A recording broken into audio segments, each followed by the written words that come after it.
Welcome to another episode of Exercise Matters with me, Randall Cooper. And me, Mick Hughes. Support for today's episode comes from Premax Performance Skincare. If you're active, you focus on strength, endurance and recovery. But what about your skin? Sweat, friction and the elements take a toll. That's where Premax comes in. High-performance skincare made for high-performance people. From recovery creams to anti-chafe balms, massage creams to exercise-specific barrier creams, we help your skin go the distance. Keep your skin as fit as your body with Premax. Available now at premax.co. And support for today's episode also comes from Learn.Physio. Health professionals, are you staying ahead of the game? Learn.Physio brings you cutting-edge education from world-class experts in sports and musculoskeletal medicine. Online courses, hands-on practicals and expert resources. All backed by the latest evidence and designed to fit into your busy schedule. To be your best, learn from the best. Get started today at Learn.Physio. Happy Monday, mate. Happy Monday to you, Mick. And I have been wondering all week, then said you might go and ask Mrs. Hughes to whether she might be able to get you a ring for, I can't remember if it was your wedding anniversary or your birthday coming up, but yeah. How'd you go with it? No luck yet for our wedding anniversary, but you know the year's still young. I've still got Father's Day, still got birthday, still got Christmas to go. We have decided anniversaries are just now go and eat somewhere nice, rather than spend ridiculous amounts of money on presents and all that kind of stuff. So we went to a lovely sushi place here in Townsville. It's I wouldn't say three hat, but I think that, anyway, it's a really nice fancy sushi place here. Got a chef's table. I had the chef chop up all the beautiful sushi and had a great anniversary dinner. Terrasu, if anyone's up this way in Townsville, highly recommend. Get amongst it and support the local restaurant economy up here. It's a underrated place, Old Townsville. Underrated. Well, I keep inviting you up here, mate. You never bloody come up. I haven't, but now there's a good sushi restaurant there, you might be able to twist my arm a little bit more. Yeah, well, it's actually, I probably said the right. It's Japanese, but obviously a lot of sushi on board. But yeah, lots of beautiful things that fresh fish, really nice, good wagyu. Chopped up. I went home with a belly full the other night. So that's how we spend our anniversaries. But yeah, like I said, the year is still young. There's still some milestone celebrations to come. So it's on my wish list, and we'll see what I get. I have decided to tone down the background compared to last time. A bit more muted colours today. So hopefully that's a bit more easier on everyone's eyes today compared to last week. I was up and about last week with the Townsville fire, so just calming it. Just, I think that as time ticks on, your love of Townsville just continues to grow. Whether it's the fire, whether it's the Japanese restaurants, you're very happy. Yep. I'm a happy man. I'm a simple man. I like a nice mowed lawn. I like just a nice cup of tea, cup of coffee, an afternoon barbecue, walk the dog. That's just my way of life at the moment. It's good. Oh, what a great place to be! And you didn't put any. You got to get some exercise in there. Remember, this is an exercise podcast, so it is true. Yeah, nice little walk of the dog there too.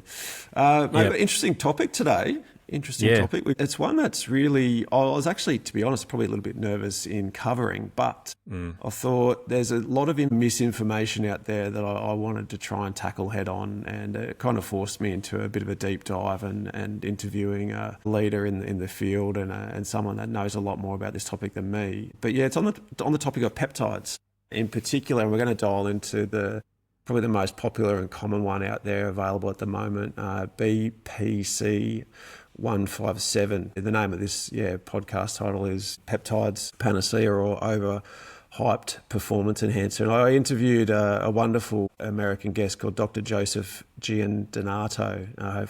Hopefully I pronounced your surname, Dr. Joe, okay. He's a PhD doctor and a assistant professor at the Department of Health Science and Nursing at Rider University in Lawrenceville, New Jersey, with his research interests including physical activity and neurocognition and investigating health behaviours of concurrent training and ergogenic aids. So, and he co-authored a clinical commentary recently on the role of peptides, in particular BPC-157. It kind of is currently sitting in the performance space, and is it a lot of hype, or is there actually some legs to it? So a really interesting topic, but it's everywhere at the moment. I'm not sure what you're familiar with peptides and what you've heard or seen in the past, mate, but I'm having more and more conversations now in the clinic from that 25 35-year-old male. Every conversation so far has been a male. In the last 3 or 4 years since being back here in Townsville practicing again, I've probably had at least one query about peptides and the use of peptides. Probably once a month, someone's asking about, what do you think of this? Should I be taking it? Can I take it? What are your thoughts? Other than the Essendon saga and some of the performance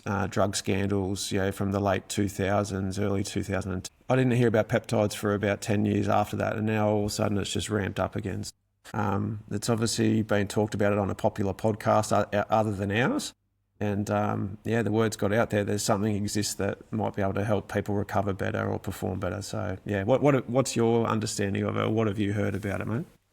Well, I'm really interested in today's topic because I do want to learn more. I've only got a reasonably basic understanding of why they're used in sport. And I think you're right. I got a feeling, particularly here in Australia, that when the whole Essendon saga thing kicked off, and that was quite a while ago now, we're 2026. I think this is it's probably about 15 years ago or so now that was a problem. And I think for a while, peptides were just a dirty word. And when you think about other kind of supplements that are out there, whether it be caffeine, protein, or protein's not a supplement, but those things that are ergogenic aids for sport, most of them have got a positive connotation to them, whereas peptides I think of being a little bit nasty and kind of in the back of a lab and that kind of stuff. And now that it's getting a resurgence or starting to become increasing in popularity, I think it's a really good thing for us to kind of cover so we can get a better lens on what is actually out there. Yeah, absolutely. Well, peptides, fun enough, creatine's a peptide. A lot of the things that we consume are a peptide, but there's a range of how many amino acids are kind of bound onto a molecule that will make it a little bit more, I guess, sexier in the eyes of recovery and performance agents than those that can naturally occur or occur in different ways. So Dr. Joe definitely explains things in quite nice detail, which I'll play a really nice clip rather than me try and butcher the role of peptides and some of the explanations about peptides. And he gives us a really nice one on peptides, which I'll play in a second. But I just wanted to probably anchor this talk with, and this podcast in particular, as you've mentioned, peptides, it comes with almost like a very big umbrella term. We are going to probably focus a little bit more about the most popular one that's sort of kicking around at the moment on social media and on the internet, that's becoming a little bit more available in more of a grey market way, as opposed to the terminology around this, not necessarily a black market thing, but it's a bit grey, and it's, I guess, how you get it, how you kind of ingest it / inject it, these kind of things. So it's going to centre on that one that's probably kicking around a little bit more. It's probably a bit easier to get your hands on, but it's certainly got some important safety concerns we need to discuss, and we need to understand a little bit more of its background as well. Like, where has this kind of boom of interest come from, and what were some of the early sort of preclinical trials, what they were conducted on, where they were conducted, how they were seen. So we're going to tick all that stuff off today. So we are going to get through a little bit. So we're going to talk about, like I said, we're going to do a Peptides 101. Joe's going to talk us through that, some of the proposed benefits of BPC-157 and what people are getting excited about. But importantly, I'm going to really tick off nicely what actually does the research say. I talk about safety and then some final conclusions. There are 3 papers that really anchor this talk. So we've got the clinical commentary on BPC-157, co-written by Dr. Joseph and another researcher, Victor Tringali, which was published in the European Journal of Physical Education and Sports Science in September 2025. We've got another paper here, the emerging use of BPC-157 in orthopedic sports medicine, systematic review by Vassareddy and colleagues, 2025, which had 36 articles looking at a variety of different outcomes, including 15 papers included in that looked at musculoskeletal outcomes, which is very relevant for us, and 4 assessing safety profile and adverse events. And then finally, the last paper, therapeutic peptides in orthopedics, applications, changes and future directions, by Rahman in 2026. So really recent, relevant papers, very up to date, and important for us to get around. So probably without further ado, I'm going to play a clip from Dr. Joe and my interview a few weeks back about, I asked him the question, what are peptides? Broadly, peptides, they're strings of amino acids, the ribosome that connects the alpha carboxyl group of one amino acid to the alpha amino groups of other amino acids. And, it's produced endogenously via enzymatic, hydrolysis. So there are different classifications of peptides. You have oligopeptides, which range anywhere from about 2 to 15 amino acids. Examples would be creatine. Other examples would be, collagen. Then we also have, polypeptides, which range anywhere from 15 to 100 amino acids. And then any more than 100 amino acids, you're looking at typically proteins. And these are usually going to consist of essential amino acids or conditionally essential amino acids. So if you ever hear of a nutrient, particularly like a protein that is going to be, have a high degree of bioavailability. Ordinarily, it's going to have complete proteins, a full amino acid profile, and that's going to be emblematic of a polypeptide. Peptides, cast a range of effects, within the body, across multiple body systems, across multiple organ systems. They potentiate, NAD. NAD is nicotinamide adenine denucleotide, which is an enzyme that is involved in over 500 actions, within the body. So it's responsible for potentiating NAD's function. In addition to that, too, it has a synergistic effect on hormones, which we'll discuss. It's involved in neurotransmission, and it can also augment other, pharmacological agents, as conjugates, particularly when we look at testosterone and growth hormone, when they're used in tandem. They're going to increase muscle protein synthesis. So when we go back to, typically, our teenage years where we're, in peak height velocity, when we're, growing taller, when our long bones are, getting longer, which is contributing to height, when we're adding more lean body mass, that is when our bodies are producing endogenously more testosterone, more growth hormone, and they have a synergistic effect. You throw in resistance training in the mix, particularly in the teenage years, and that's where a lot of athletes, particularly, youth athletes that are going through puberty, are going to gain a significant amount of lean body mass in the form of increased bone mineral density and also contractile tissue. So, peptides are endogenously, secreted, by our body. We'll talk about a few of them. And there are a number of common peptide hormones, which are taken. Like, for instance, we look at, our GLP-1 receptor agonists. They're comprised of 30 amino acids. So they'd be classified as a polypeptide. Where you look at, somatotropin or, human growth hormone or recombinant growth hormone, that is comprised of a 191 amino acid chain, which is very similar to the growth hormone that is secreted by the anterior pituitary gland. We also look at BPC-157 or pentadecapeptide or the body protection compound 157. That is an oligopeptide, and that is comprised of 15, amino acids. So there are a number of peptides, some that we're consuming through dietary sources. Others may be prescribed as pharmacological agents or prescription drugs. And then, of course, some are taking them off-label to increase their performance or to increase their body composition, often illicitly. And certainly there are some dangers that are associated with that. Yeah, so quite a rundown, and there's probably a fair bit of physiology there at the start that Joe explained about how the peptides work and the different types of peptides available. But I like how he sort of talked us through those common things that we probably take for granted that are under the peptide umbrella. The creatine, he talked about the different types of growth hormones, the different types of P1 agonists, which is commonly referred to now as oh my God, the name escapes me. Help me out here, Randall. We just did a Zempic, of course. I was thinking Wegovy. I was going to say Wegovy, but then I know that's part of that kind of process as well. So there's lots of different names, lots of different peptides, and they often get sort of painted with the same brush. But he did sort of flag and mention there at the end BPC-157, which is the one obviously we're dialing into today. Any thoughts or comments there, mate, to begin with? Well, I think firstly, there is a lot of big names, and for those who can't, kind of take it all in like you're not alone. I found it difficult as well. But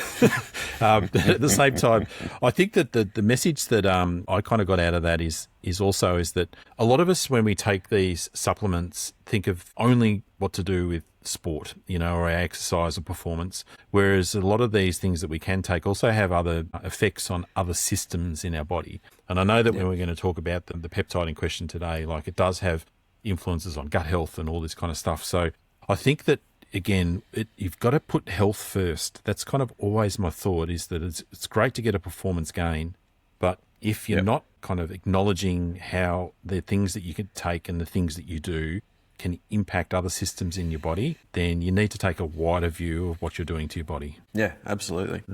So just to then come back to BPC-157, I did a quick Google search recently, and it did come up as one of the first things. As soon as you type in BP, all of a sudden, what used to be petrol, BP petrol, all of a sudden it used to be the common thing. Now it's BPC-157 is the first thing that you see. But in June 2024, the BPC-157 term it basically reached its all-time high in popularity, and there are currently 50 million tagged videos on YouTube and TikTok, and with over 100,000 members in a peptide-related Reddit community. So, like, it's quite a popular ergogenic aid that people are getting around. But as Joe mentioned, it's marketed as body protection compound. It's a synthetic peptide made of 15 amino acids. It's derived from a larger protein found in gastric juice in the stomach, and it's becoming popular because it's claimed to speed up the healing of tendons, ligaments, muscles, and even gut tissue. Most of what we know at the moment comes from animal and lab studies, which I'll talk about in a second, and we'll highlight that. But the proposed biology and what people are getting excited about is that it may improve, and these are all may improve, and may heal. It may improve blood supply to healing tissue, so any kind of injured muscle tissue. The thought is that it'll help improve the blood supply to that. It may dial down inflammation, which can affect pain and obviously can affect the ability to heal and how much inflammation will get around a scar that will either delay healing or promote healing. It may influence key healing signals, including growth factors, which is people getting excited about that and its effect on the ability and the bioavailability of growth hormone. It may support connective tissue remodeling. And so there's a lot of maybes and a lot of mays and a lot of proposed biology that people are getting excited about. But the thing is, like all things, unless it's been probably trialled, or not probably, unless it's been trialled and conducted in very well researched and conducted human studies, then we can't get too excited yet, which gets me on to the next point, in that the BPC-157 peptide to this very date hasn't been conducted in any very well conducted human trials. In that systematic review that I talked about by Vassaretti and colleagues, 2025, at the start of the show, they list a series of clinical trials where the BPC-157 peptide has been used, and they've all been done in rats. All but one, which has been done on 2021 study on human knees, which was a retrospective study design of only 12 patients, with 7 of the 12 patients reporting subjective improvement in symptoms for chronic knee pain in the last 6 months. And they received an intra-articular injection into the knee joint, and they had some subjective improvements. That's the only human study that's been done. Let's count them in 1, 2, 3, 4, 5, 6, 7, 8, 9, 10, 11, 12, 13 studies here listed. They've all been done on rats. Yeah. With the proposed benefits being seen in a rat model with no long-term follow-ups done, which is always what we're interested in human studies. We're interested in specific outcome measures. Like if we're going to propose BPC-157 is helpful for knee pain if we get an intra-articular joint injection, we want to know, will it dial down our pain, improve our function using standardised objective measures? Will that improvement be superior to a control group or a placebo group? And are those benefits seen at 3, 6, 12 months and beyond? That's just looking at outcome measures. That's not even looking at safety or adverse events or anything like that. We don't know what these long-term effects are. That's what the great unknown is. And all these, preclinical trials done on animals and largely rats, it's exciting. And I can see where people are getting excited by it, because what they're seeing, what the researchers are seeing in rats is seemingly pretty good. Like, for example, if we read a study that looked at muscle regeneration, so in a rat muscle where the muscle was cut, the BPC-157 peptide was linked with better muscle structure and function and stronger tissue on remodeling and testing compared to those that didn't get that injection. It's got positive effects in rat tendons when the tendon was resected. Ligament in rat MCL ligament tissue was associated with less instability and stiffness and contracture and better ligament stiffness than those that didn't.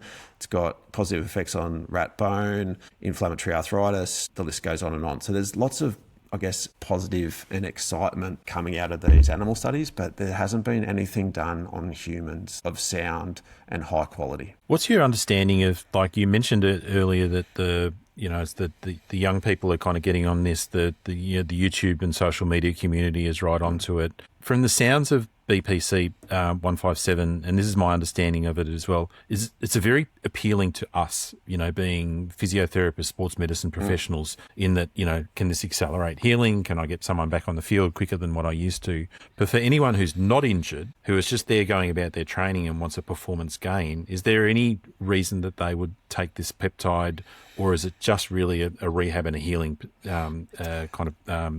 aid for people? Yeah, it's my understanding is that it's just really for more so that rehabilitation, ergogenic aid to facilitate and speed up recovery from a maybe like a longevity standpoint or a better quality of life standpoint.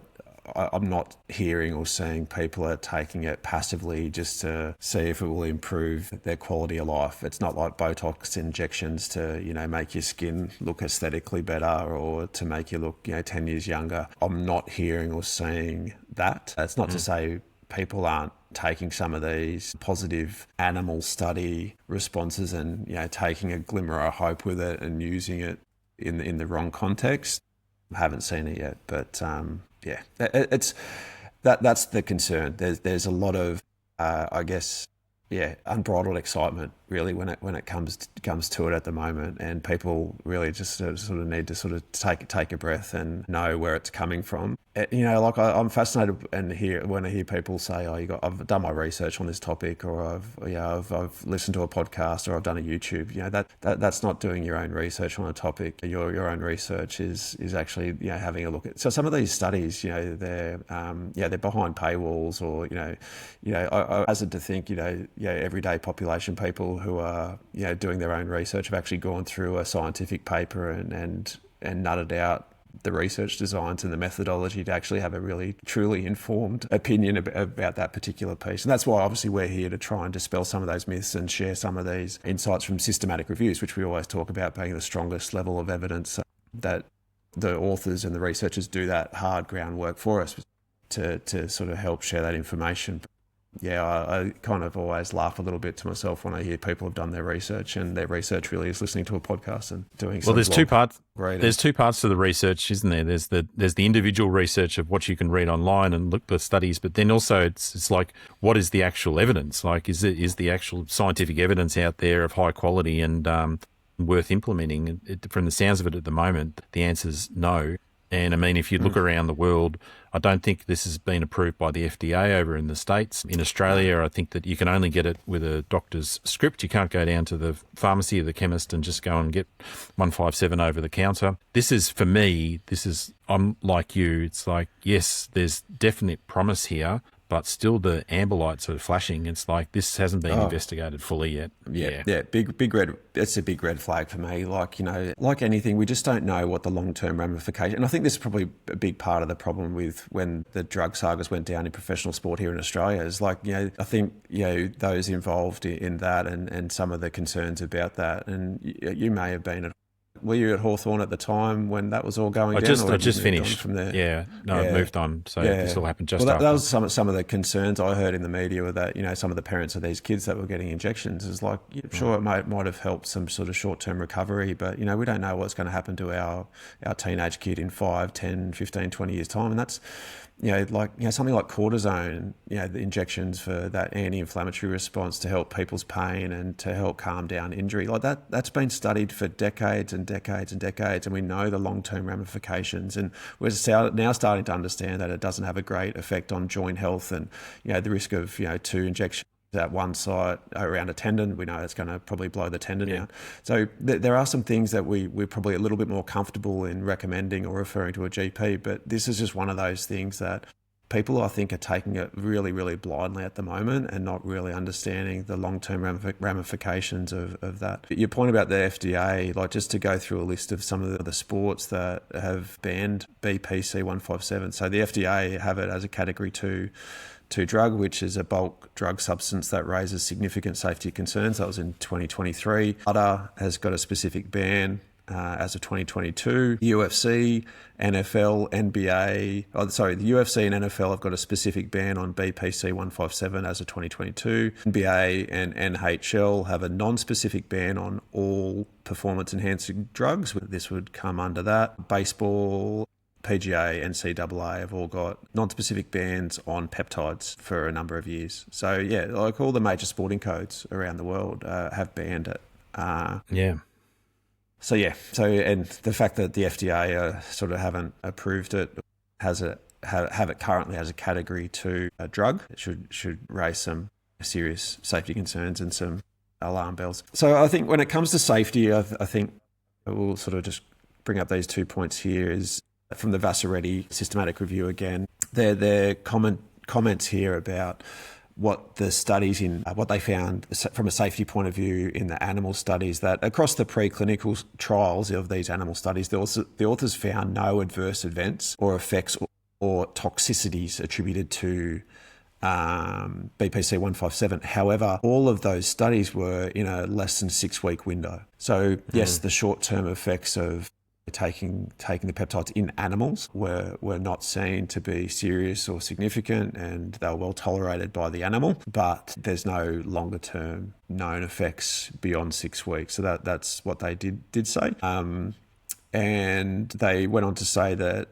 as much as this systematic review has revolved around data collection from animal studies, human safety hasn't been assessed in included studies, and the human safety remains unknown. So in other words, if animals look fine, we don't know just yet how it's gonna play out in humans. So it's an unknown entity. Early days. It's early days. You're playing with fire. I think you're playing with fire in your own health if we don't know the long-term effects. So I did ask Joe how are the supplements. I've seen a number of YouTube videos getting around and Instagram, TikTok videos where people are injecting it, which.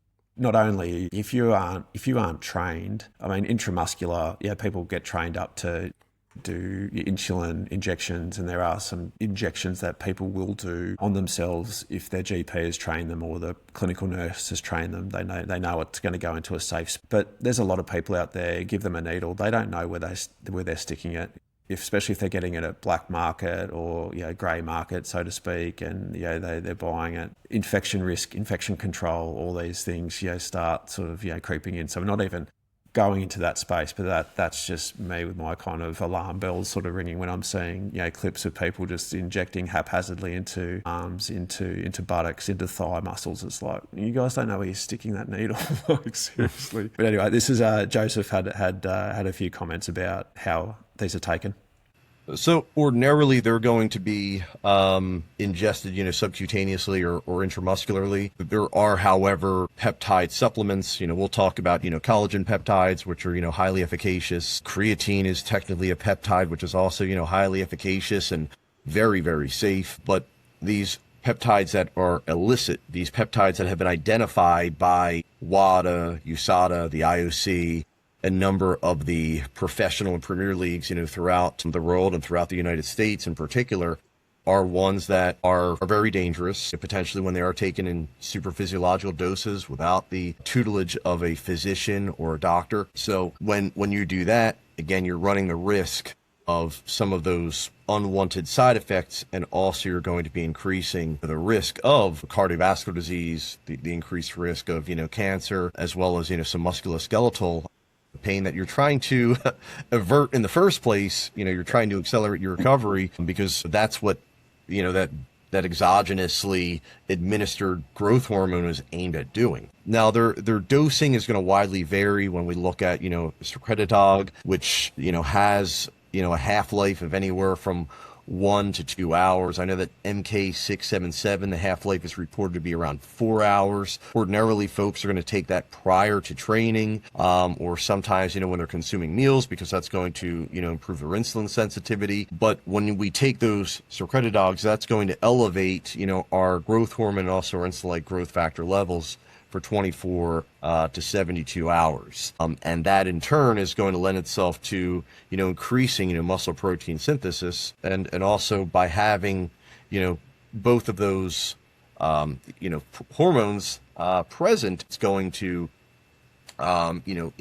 increase, your insulin sensitivity. But when we look at it, we can, in a way, replicate the effects of those illicit peptides by engaging in resistance training, particularly when we're doing compound exercises, particularly when we are closer to, our volitional failure, or we're looking at rating a perceived exertion anywhere from 8 to 9 out of a possible 10, or in, closer proximity to our 1 rep max, which is why squatting, which is why doing different deadlift variations, rows and presses have long been advocated for increasing muscle mass, because they are going to stimulate the secretion of the growth hormone.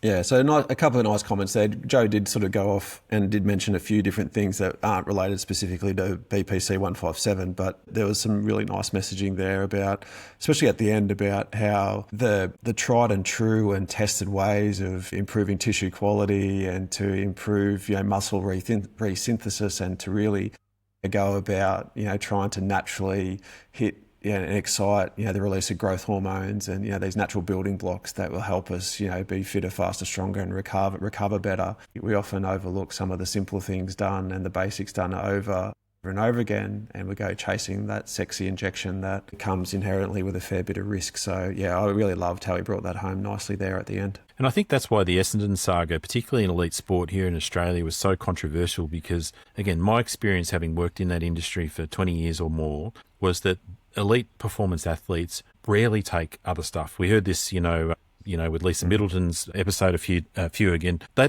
don't take a lot of supplements. They might cherry pick a few, and clearly, like, some are on kind of like on the WADA list, and you're never going to go close to them.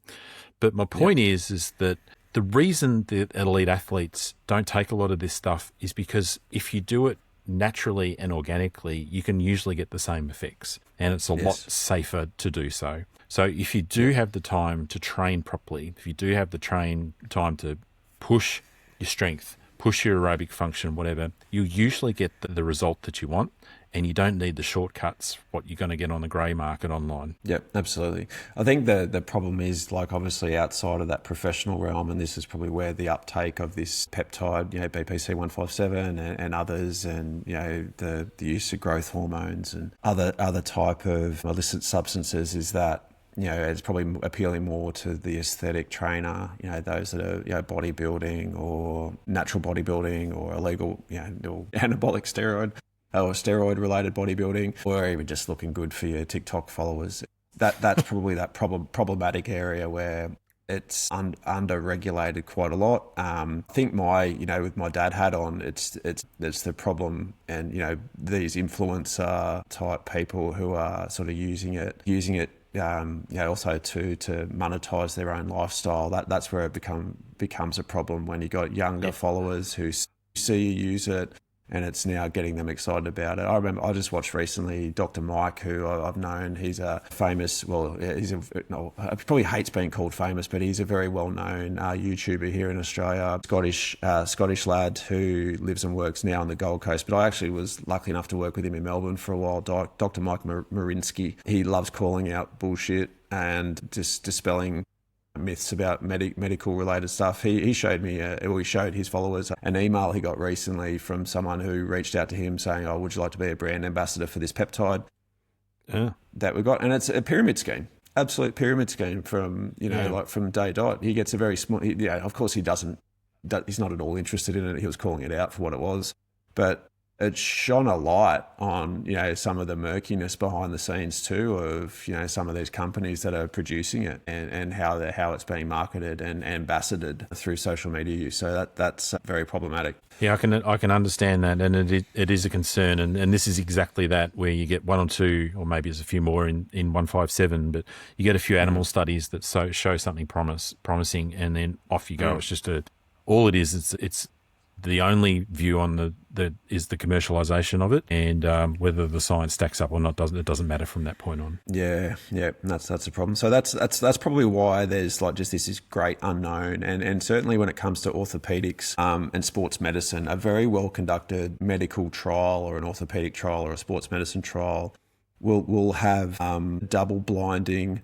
placebo-controlled, prospective, randomized controls. Like these are the strongest category of research done. That's where clinical practice is changed and adopted and evolved over time. And obviously then it's, if you see one study that's done with a great result, then it has to be replicated, a number of times for everyone to also all of a sudden sit back and go, wow, this is actually like a groundbreaking treatment. Like, none of that has been done on this particular peptide. So we really need to hold our horses on the excitement here. So that's one kind of unknown that we don't know, which I've sort of half mentioned before.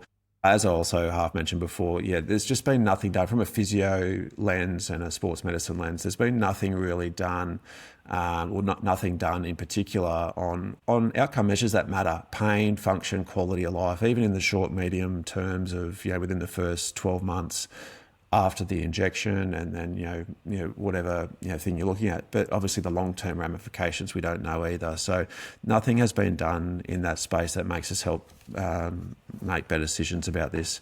That's all my little notes here. The dosing, even in the animal studies, was pretty unstandardized and a bit all over the place. So it's without any FDA approval, it just remains an unregulated supplement. And I think, like we talked about previously with creatine and some of the other ergogenic aids that are out there, where the manufacturing behind the scenes can be very messy, comparing powders and gummies in that kind of area, how much of a scope of actual physical creatine content was seen in the gummy or the powder. The same thing is going to exist here in the peptide space, where there's just such a wide range of either contamination or poor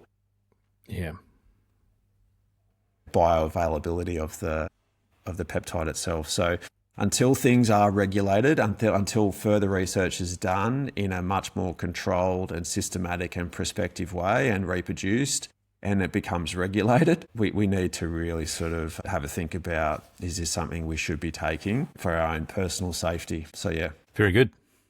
Yeah, so that was kind of like, this is probably, like in short and sweet in a nutshell, but hopefully it's sort of shone a light on this really hot topic in sports medicine and performance and injury rehab and recovery. And hand on heart, and for me, it's a hard no at this stage. I'm not sure how you feel about peptides and BPC-157, but for me, I do not recommend anyone take it at this point in time until further notice. So Yeah, after listening to Joe's comments, and also you presenting some of those studies and the data, and understanding that most of this research is only animal models at the moment, I would be extremely cautious as well. And I'm interested because, as we spoke about at the top of the episode, 15 years ago, peptides was a dirty word. I would have thought that, with the lack of research and whatever, that the uptake of it probably wouldn't have accelerated as much as it has from what it seems like people are doing at the moment.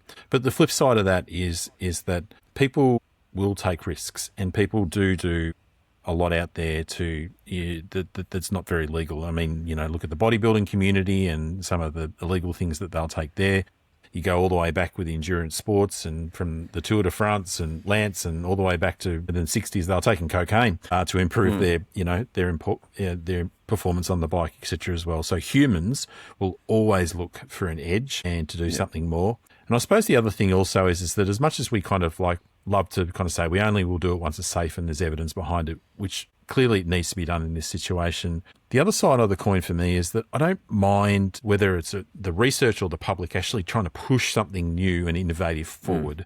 And this, I think that's what's happening here, but I think it just needs to be done in a safe and controlled way rather than it kind of being behind the scenes on the black market. Yeah, I agree. Absolutely. Joe had some really nice closing comments too, so I'll just play this final clip before we round out the episode. Most certainly, there are no shortcuts. Even though these peptides, in particular, BPC-157 has shown immense promise. However, that has not gone through any large-scale clinical studies yet. There are some case reports. There's some evidence to suggest that it may be, protective against, ischemic reperfusion injury. It may even optimize, health of, the digestive organs. There isn't enough data out there that, warrants its administration to improve musculoskeletal performance and also to, hasten recovery. There isn't enough data. There isn't enough evidence to substantiate its use because there are a lot of unknowns concerning BPC-157. And there aren't necessarily any standardized dose. And the same thing applies as it relates to, recombinant growth hormone, as it relates to some of these growth hormone secretagogues. There isn't, a safe dose. There isn't an efficacious dose. So it's best that, people veer away from that. And Mick, they go back to, the bread and butter. They go back to, sound training, physiologically sound training. They prioritize their recovery.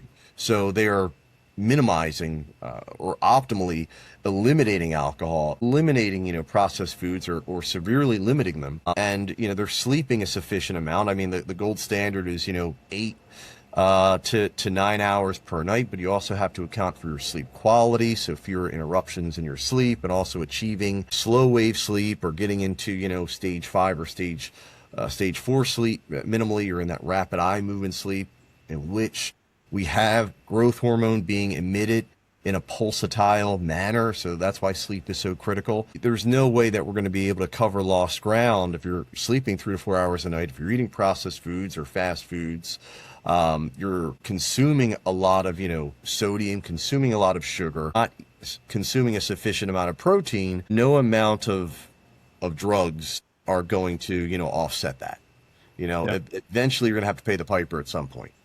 Yeah, I love that closing statement. And it, for those that have maybe not been following along and only catching this peptide topic, I've dove.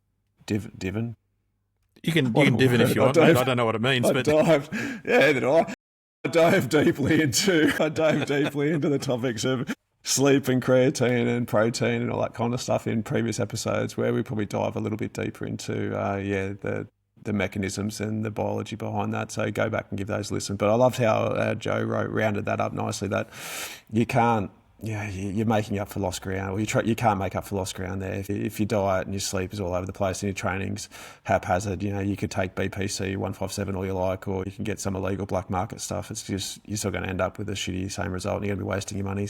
Do the things that are tried and tested, and that's where you bet. Those 99%ers are much better for you than those little rocks, those little pebbles. So chase those big rocks and forget about those little pebbles for now. Yeah, couldn't agree more. Mate, that's it. I feel a bit better now that the topic's done, and Joe did a lot of the heavy lifting. But hopefully that really has been helpful to the audience. It's definitely having. Did some performed some background reading on that. I feel a lot more confident, talking to my patients about it.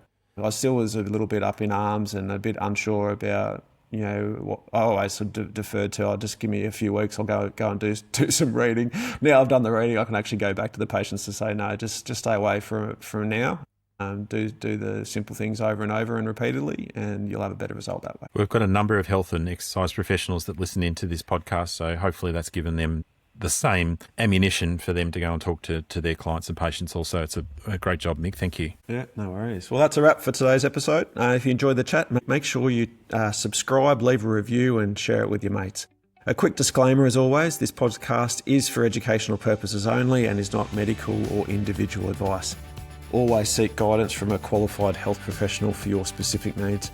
A big thanks to our sponsors, Premax, high performance skincare for high performance people, and Learn.physio, world-class education for health professionals. We'll see you next week. See you next week.